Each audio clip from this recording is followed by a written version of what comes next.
ya muri 1995 hari umugabo wayoboraga Rayon Sport icyo gihe yitwa Paul Ruhamyambuga. Twari dusanga turi inshuti no muvandimwe, na mbere yaho twari dusanga tunaziranye. Icyo gihe rero ni wari president wa Rayon Sport, yaje kundeba Nyamirambo aho nakoreraga, arambwira ati ndashaka kuzajya tuvurira abakinnyi. Icyo gihe ibintu bya medicine de sport byari bitaraba structure, ubona ibintu bidafite gahunda cyane.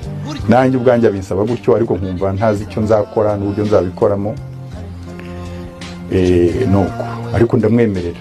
Noneho rero bitangira, nta nubwo najyaga ku myitozo buri munsi, najyaga ku myitozo gusa nk'iminsi 2 imbere ya match, ariko no kuri match yose nkaba mpari, buri match yose. Nuko ntabwo rero ngitangira nahinze ko bizagera iki gihe, ariko nahise nkunda football. Nkakunda na rero kuko niyo mu rugo nayikuze nyireba. Nkumva ntacyo bintwaye. Nta naremwe nigeze nicuza kujya muri medicine de sport. Icyambere nkunda football rwose.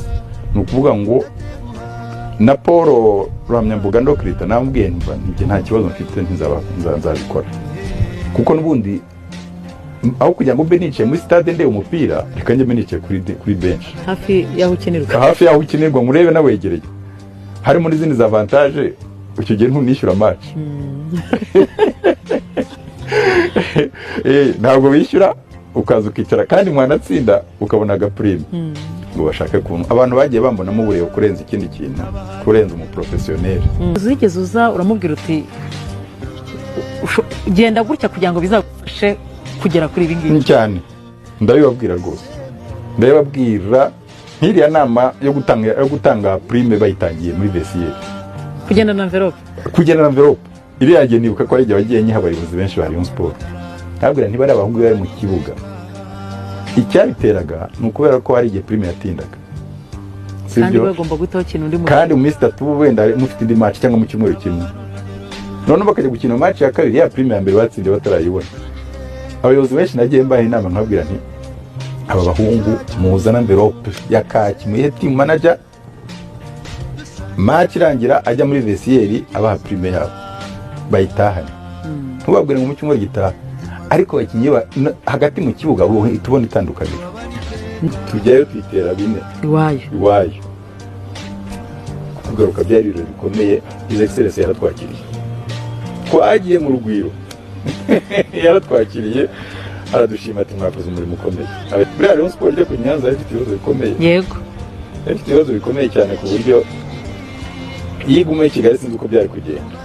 Hari umunsi bigeze bakubwira kuri contribution ya dawa cyangwa ugeze ubyumvaho? Bigeze kubimbwira, tugeze ni ukuvuga ngo waduhaye prime ni match imwe simivuga, kuko umutoza n'inshuti yanjye tukaza kumugeraho. Ariko bigeze kutubwira ngo tujye gutegura match, abantu bagiye kudukorera buri muntu wa 60 kuri prime twahawe. Ariko match irangiye twaranayitsinze. Nabwiye umutoza kuko niwe wabikoze. Ambwira ni coach rero yewe simbyemera aya mafaranga mwatwaye turatsinze ntacyo bitwaye ni byiza, ariko ubwa mbere n'ubwambere ntabwo nongeye kugira uruhare na rimwe. Uwo mutoza n'ubu tuganira n'inshuti yanjye n'ubwandiko ibintu wanjyanyemo.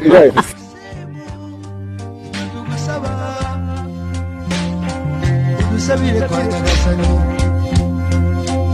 umunsi umwe uzahura, kandi tuzi ko inzira ya twese. Nibyo koko muri Rayon Sport nagezemo nk'umukozi muri 1995, mu mwaka umwe gusa nyuma y'uko jenoside yakorewe Abatutsi yari imaze guhagarikwa. Ariko nayo nsanzwe na mbere yaho ndi umukunzi wa Rayon Sport, ariko ntari umukozi wa ikipe.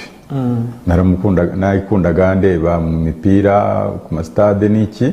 Hanyuma muri 1995 nibwo natangiye noneho kwinjira mu kazi.